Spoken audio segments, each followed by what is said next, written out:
Please don't let me Thank get you for burned. calling Congressman Cory Gardner's office. This is Dan. How can I help you? Dan, how you doing, my man? Good. Dan, you remember, this is Dwayne Brothwell. You remember I called you a couple of days ago Yeah. concerning fiat currency? Yeah. Never did get a call yet. I passed that on to Carolyn and Trent, the two people in our D.C. office that handle that stuff, because that's where the response would have to come from. So I don't know. Well, I'm surprised that's not common knowledge in your office there. I mean, it's really a big topic and issue. I mean, it's one of the main ones. Sure. It's standard procedure, to pass this stuff up. Anyway, just because we don't, on the district level, we don't deal with the policy quite as much, and we just don't know all the ins and outs, but that's the deal, just because we don't know the stuff as well, we tend to pass it up the line. So I don't know. I did send it, so I don't know when you can expect to get a call, but it should be at some point here. Do you guys have any policies of transparency there? Not really. What do you have in mind? Dan, I'm just finding it tough to find answers. I mean, I haven't really found any out of you guys yet. Yeah. I'm kind of concerned about that. To be honest with you, you make it a little tougher because, you won't give us an email address, it's just a phone number. So much more of this is done by written communication versus verbal. Okay. What's the reason for that? One reason why you may not be getting stuff. They'll sometimes call, but they usually don't do a whole lot of that. And so, if you gave us an email address, that would probably make it easier. Yeah. Or a physical address, and they could send you, even if you had just a PO box. I know that your privacy is really important to you, which I understand. But so that's I think that's probably a big part. So that would keep me from getting the truth, possibly. I wouldn't say that.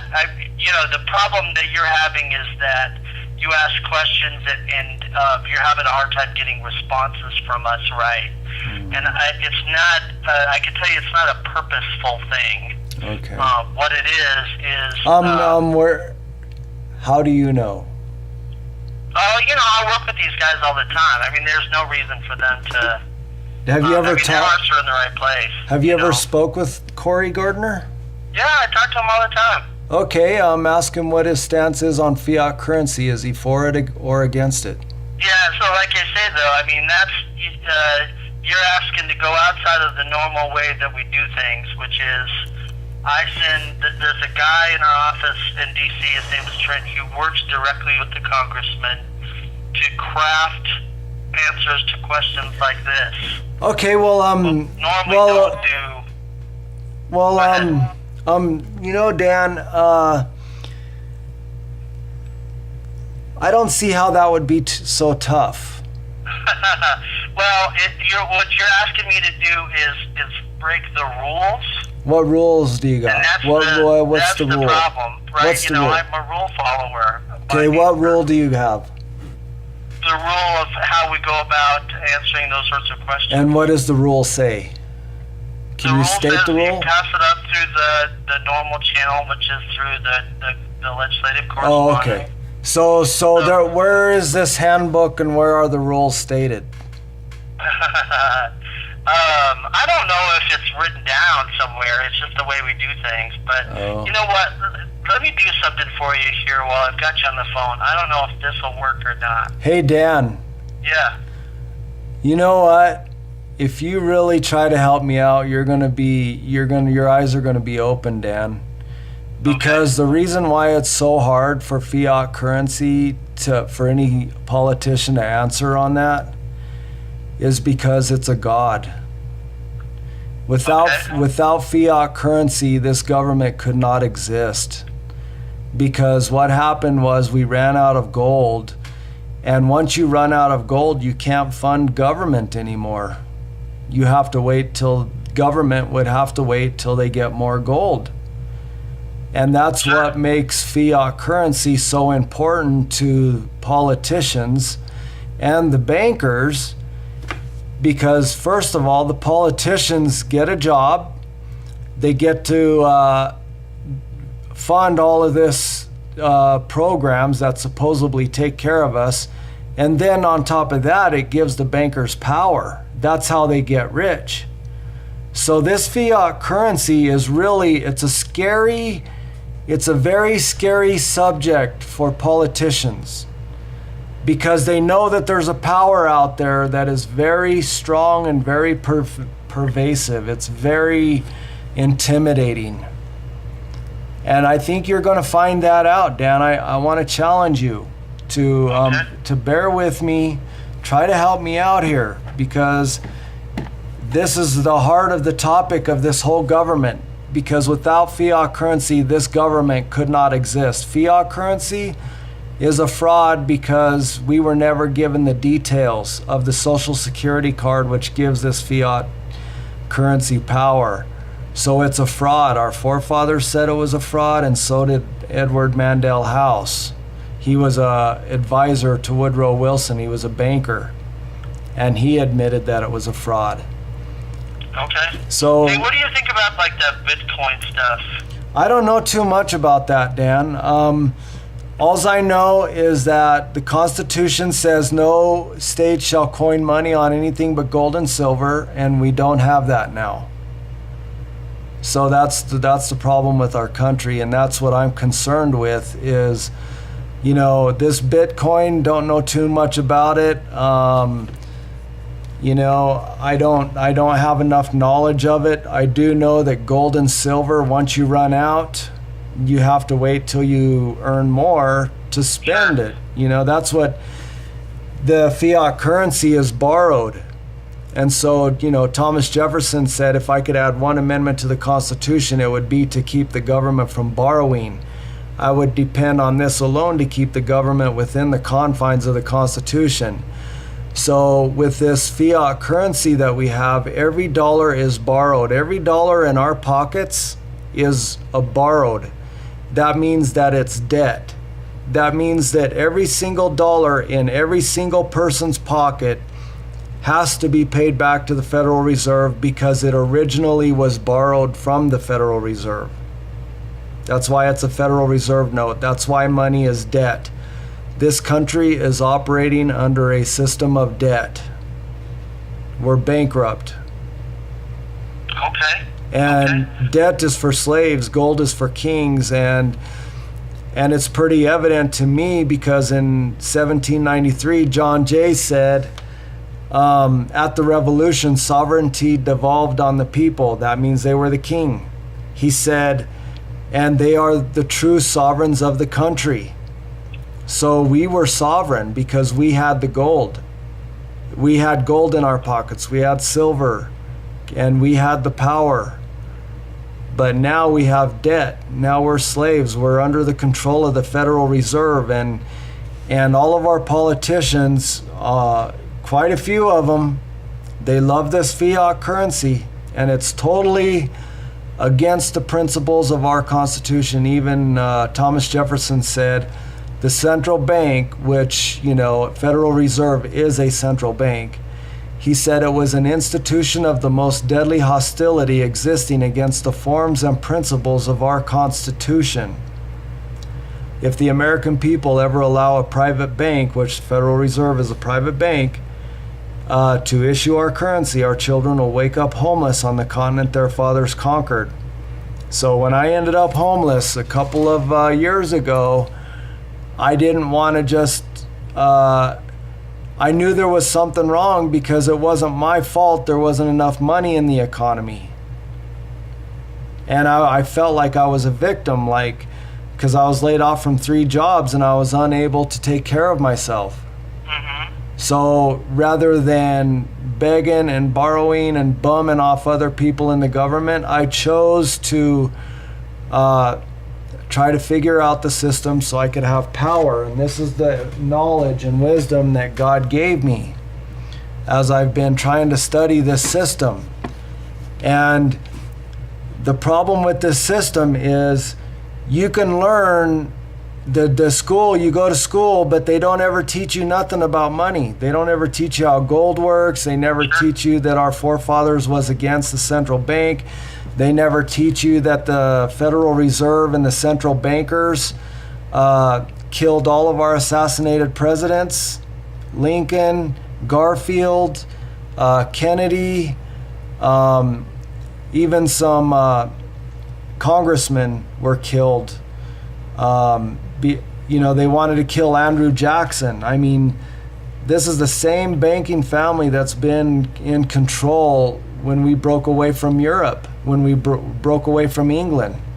It was the Rothschild family that's still in control today, along with the Rockefellers. And Thomas Jefferson said, the challenge is today is as it has been throughout history, whether we will be allowed to govern ourselves or be ruled by a small elite. And that's exactly what's happened. And they do it through this fiat currency, this fake money, this counterfeited money. And that's how they gain power. This is their God. This is what they depend on for their survival. That's how these politicians, they're like parasites because they suck off the taxpayer, and they will never be satisfied until the taxpayer is dead. That's the way it works. Now that the taxpayer is waking up and they don't want to be taxed anymore, they're ending up on the street, they're losing their property, and they're losing their livelihood, and they're losing hope. That's the very essence of the reason why the government doesn't like the taxpayer now, because they are waking up and they're not a willing host to their parasitic ways. They're sucking the life out of us, Dan.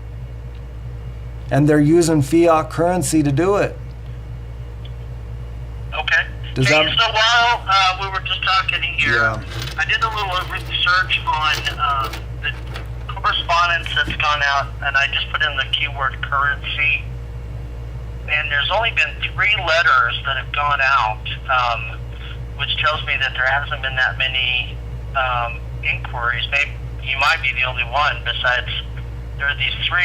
One came in 2000, and the closest one to what you're asking about, which is actually not that close, was in 2011, and it was about this bill called the Free Competition and Currency Act. Have you heard of that? No.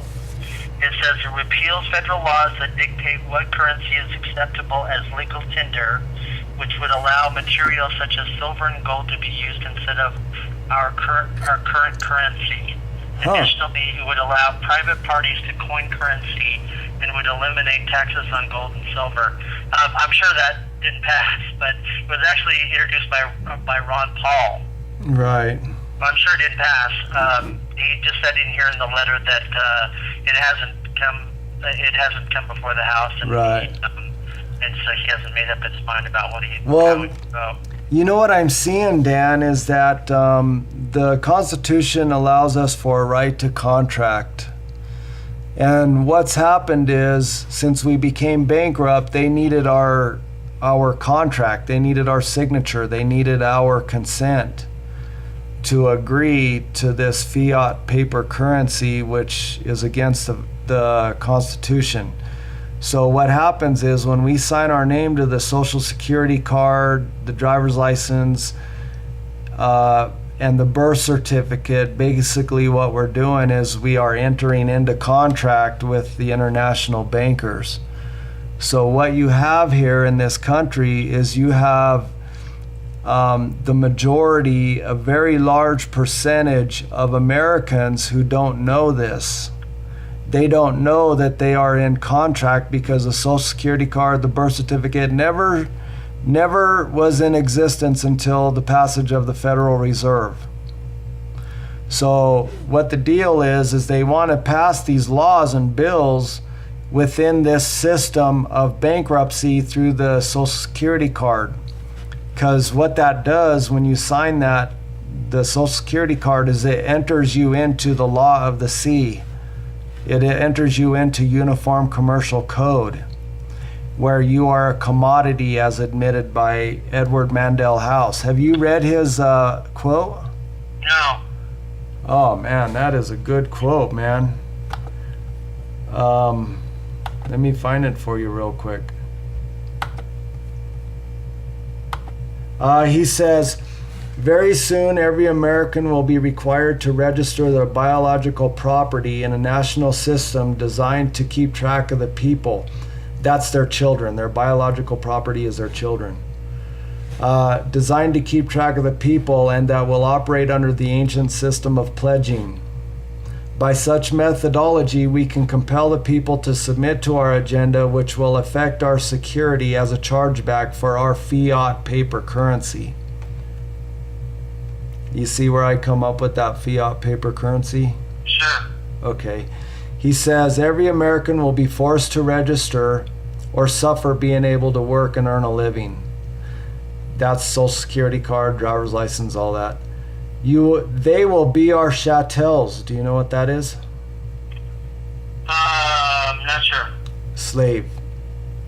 They Okay. will be our property. We will hold the security interest over them forever by operation of the law merchant under the scheme of secured transactions. Americans, by unknowingly and unwittingly delivering the bills of lading to us, will be rendered bankrupt and insolvent. Well, that's what America is, right? $17 trillion in debt. We're insolvent. Secured by their pledges. We're under this bankruptcy because, and it's secured by our pledges through the Social Security card. Because that's what it is. It's basically we are pledging to be a surety for the borrowing, for the debt. We're a surety. It's a bond. They will be stripped of their rights and given a commercial value. You have a commercial value. Did you know that, Dan? Okay. Yeah, because you're worth money because you pay federal income tax, right? Sure. Okay. Well, since you generate income throughout your life, that means you're worth money. So when a child is born, the American government, which is owned by the international bankers, can borrow from the Federal Reserve. Because you're going to pay it back through your federal income tax. And that's what gives this fiat paper currency value. Okay, so it says they will be stripped of their rights and be given a commercial value designed to make us profit and they will be none the wiser. For not one man in a million could ever figure out our plans.